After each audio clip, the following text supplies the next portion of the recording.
Hi everyone, this is Jim. Welcome to this Blitz chess postmortem. This is a postmortem of my Blitz chess game number 181. I was black here. My opponent played e4, and I play e6, the French defense. So we get, for a change, we get a normal French, d4, d5, and knight c3, inviting either the Winawer or the classical French. And I play the Winawer, bishop b4. And my opponent plays the main line, which is e5 for securing the e-pawn. And then I challenge the center with c5 and then a3, challenging the bishop. And rather than waste time with the bishop trying to reroute it, where it may not have much prospect along here anyway because of white's strong center, black takes and messes up white's pawn structure. And at this point, let's take a look at the opening book. Let's go back, in fact, and show you these moves in the opening book. e4, e6. So once you're in the French defense, d4, d5, knight c3, bishop b4 are all the most common moves here. Oh, bishop b4 is the second most common after knight f6. That's the way to play the classical French. Okay, so bishop b4, the Winawer. And then e5, c5, a3, and bishop takes. You see these are all the most common moves. And then queen c7 here that I play is the second choice after knight e7. So knight e7 is really the main line here, followed by queen g4. And there's an interesting line here where black sacrifices the pawns on the queen side and king side and grabs some pawns over here on the queen side. So anyway, that's known as the poison pawn variation of the Winawer. Queen c7 is a little bit different. If queen g4 now, black can play f5. So if the queen comes out here, attacking g7, you can play the move f5, and this queen defends the g-pawn laterally. So this unprotected pawn here is a focus of these openings. My opponent played a different move, bishop b5 check. And now we're just out of the opening book. And this is not a good move. It's a mistake because this piece here, the light squared bishop, is the bad bishop in this French pawn structure. It has nowhere to go, and it takes many moves to find a good place for it. Sometimes it hangs around not doing much until even the endgame. So the best way is to keep this bishop on the board and play with your other pieces. Try and find other things to do when you're white. So by giving this check and allowing this bishop to block it, you've helped my development. White has helped black's development, and if he exchanges here, he's gotten rid of a piece that black wants to get rid of anyway. So probably it's better to take with the knight rather than the queen. I was thinking maybe the knight wants to go to f6, c6 rather than d7. But so that's why I took with the queen. But the engine thinks that knight takes d7 is really the best move. And what I was curious about, it says, rook b1, knight f3. Is that no? Oh, those are moves for white. I got confused there. Rook b1 or knight f3, and I'd be playing rook c8 and knight e7. Yeah, so my knight's coming here and my rook's coming here. Just logical developing moves from here, and I should be okay. I was curious about this move, queen g4, and what's really funny is that the engine recommends ignoring this threat on the g7 pawn and taking here. So you might wonder, how does this work? What if white just grabs that pawn? Isn't this going to be good for white? And then the engine still insists this is good for black. So you really have to go deep to figure out why. Here, well, this is a check. It forks the king and the rook, right? So it picks up a rook. King d1, it says, is best. Okay, let's try that. Queen takes rook or castles, or rook c8. Ah, see, now it thinks black is just way better with the move rook c8. Queen takes h8, so white picks up a whole rook. Queen takes c2 check, king e1. Queen to c3 check, king back to d1, and queen takes a1. Well, now white can pick up another piece. This is a long situation. You see, white seems to be winning. To my eyes, white seems to be winning. But there is a problem here, which is the rook is threatening this bishop, which is pinned. So anyway, black is in check, and he's got to block with the knight. That's the only move that keeps the advantage. And then white can play queen g5. How about just knight e7 defending? Oh, queen g5 also defends. So white has a queen and a rook and 2 pieces, and black has a queen and a rook and 1 piece. But white's king is exposed somehow more than black's king, and the engine once again is insisting that black is just winning with d3. So anyway, that's a really long sequence, and it's kind of crazy. So it makes you wonder how far ahead you have to see to really figure these things out. And even in that position, it wasn't clear to me that white was really winning. Obviously, it's a very long and tactical sequence. So bishop d7, bishop takes d7. I took with the queen. And I don't have to worry about all this stuff. I still have the idea that I could queen g4, I can play f6 or something like that.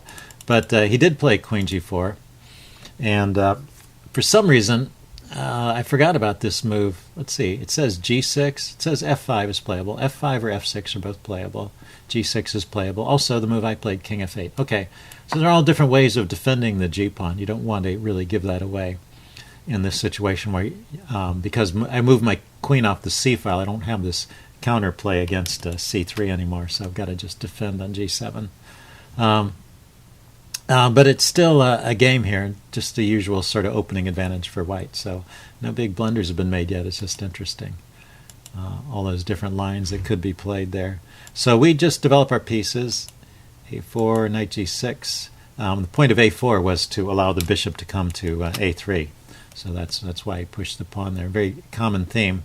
And now he's just threatening to win this pawn, which has been hanging. This pawn has been hanging here for several moves. But if white takes it with a pawn, then white ends up with these tripled pawns, which are easy to attack. So black will get the pawn back, and it's no big deal. So now it says I should play knight a6 and defend the pawn now that he's attacking with the bishop. I came up with a different plan, defending with b6. Oh, they'd like that move okay, too. And then white played knight f4, attacking my knight over here. And what's going on? King g8 should be played, which I did. That unpins the pawn. So now I'm free to take. And he played h4.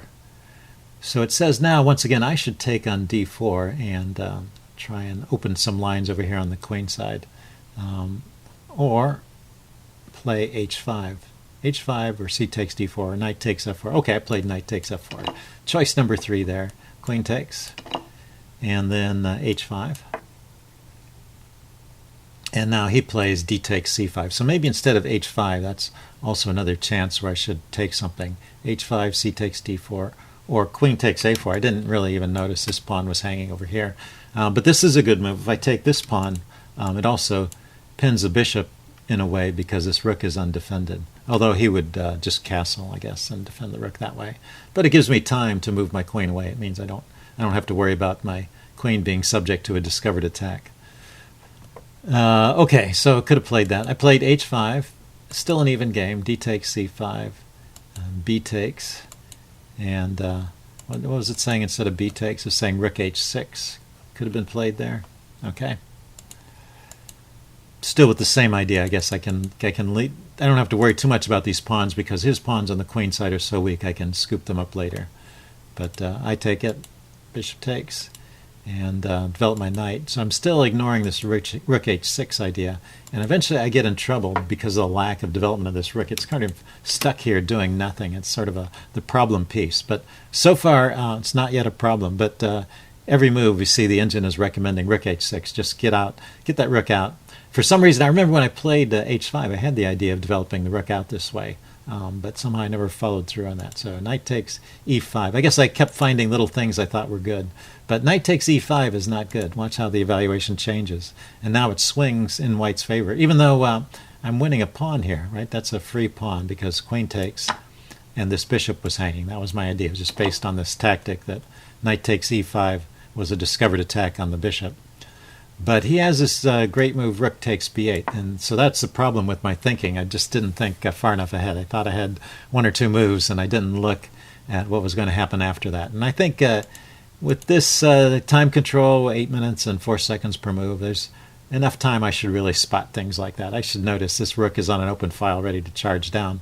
And now he's really taking advantage of the weakness of my king position, because he's able to deliver this check because I didn't castle. I just walked my king over there, and this rook is really on the wrong side of my king.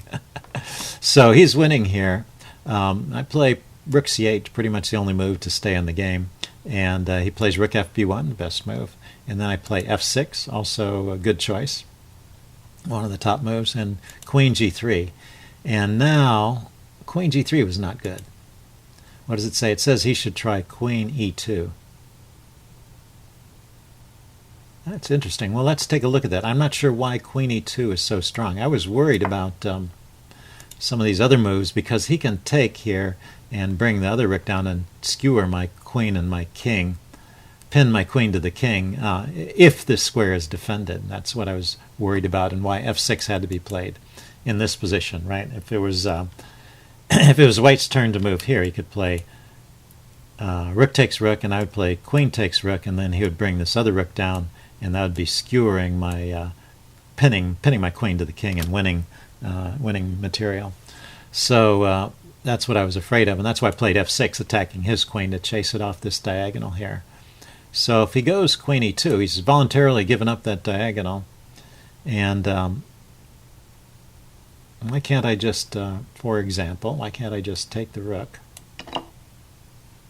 Takes b8, king h7, say, because of queen takes h5 checkmate. Ah, that's the point. Yeah, I was wondering about king h7 earlier, and I had recognized that the queen is attacking that pawn, so king h7 is not playable. So when the queen jumps back to e2, it maintains this threat of queen takes h5. That's the idea there. Okay, so he went to g3 instead, giving up on h5 and giving my king a flight square. And now it says I should try this. I should play rook takes b8, and king takes h7 with an even game. But I didn't play that. I played e5, still trying to block this diagonal. So let's look at the right way to play this. Rook takes b8. Rook takes b8 check, king h7. There's no check here, and this pawn is not under attack. Queen d3 check, it recommends. And then f5, just blocking that diagonal.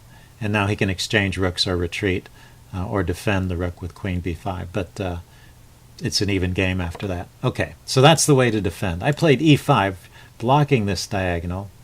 And then he can win here with the move rook 1 to b7.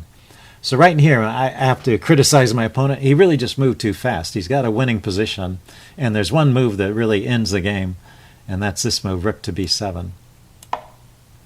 So it's worthwhile, when you've got 6 minutes on the clock in an 8-minute game.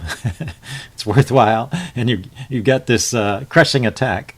It's worthwhile looking for the most precise way to continue that attack. And you'll see this is much better. The idea, which he had in the game, is that if you chase my queen away, his queen and his rook are coordinating on the g7 square, which would be mate. So my only move pretty much to avoid the mate is here. And now he can trade queens first and then just grab the rook, and he's a whole rook up and just winning. So that's total devastation. And there's really nothing else. That's really my best try there, is to block if the queen goes somewhere else. Well, what does the engine say?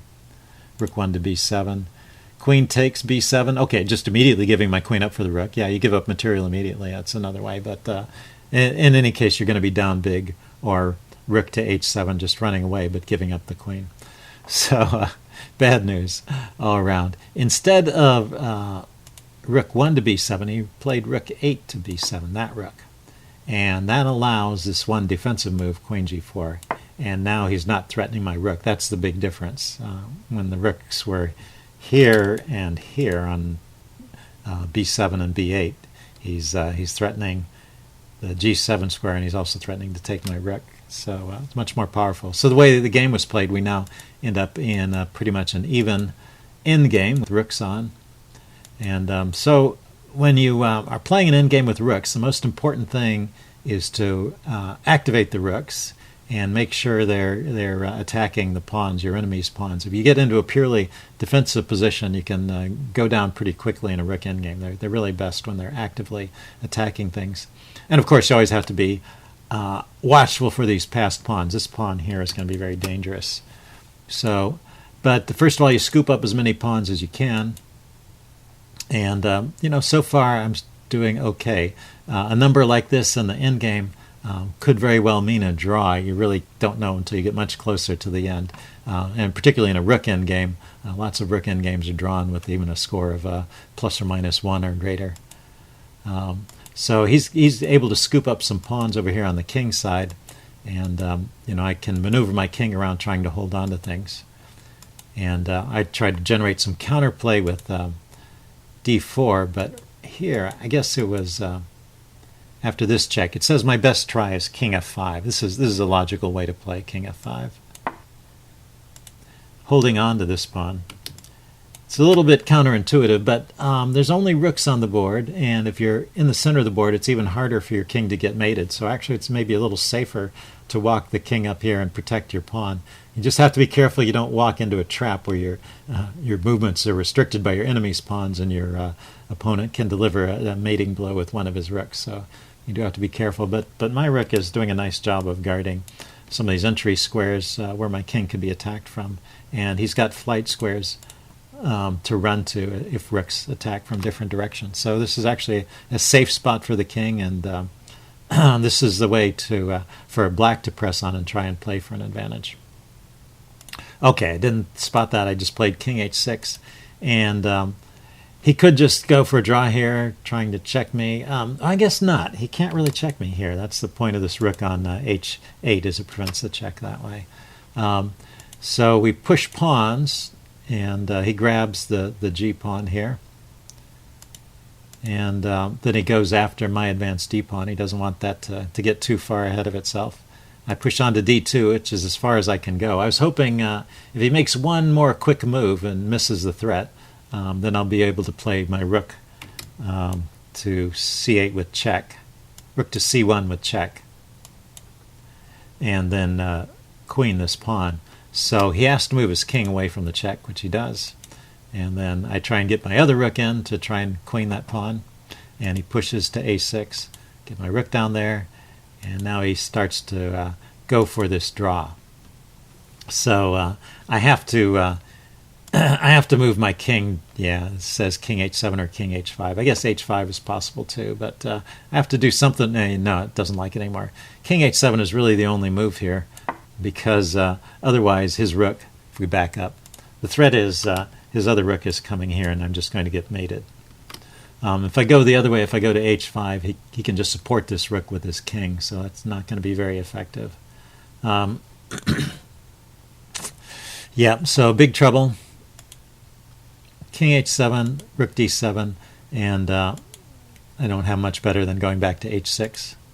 Yeah, king h6, pretty much the only move. So this is a forced draw by white. The interesting question here is that could white play on for something more? Rather than repeating, the engine is recommending rook a4, getting behind the rook. So getting behind the pawn and trying to promote it. So my best way to play is just to go ahead and promote to a queen. He would take it off and then push his pawn. And I can't... it doesn't matter which rook goes down there. I can't stop him from queening. So he's going to queen too. That comes off. And we end up in this situation where white's actually a pawn up. So he could have played this way and continued to press for a win. But it's probably still a draw with best play. This is a half a point advantage in a rook and pawn endgames. The rooks are on the same side of the board. My king is in a good position. So I would expect this is a draw. But you never know till you play it out. Plus, there's always the chance your opponent will make a mistake. So I think if I was white, or if I was advising someone who's playing on in this position, I would recommend to play on as white. Go ahead and press for that win. You've got an outside protected passed pawn. This pawn is not a passed pawn because it can be stopped by the f pawn. So white's the only one who can play for a win here. He's got an extra pawn and it's a passed pawn. So why not play for the win? You never know. Okay, so that's it for this game. Hope you guys enjoyed that. Leave any comments you have in the section below, and I'll see you again later. Bye.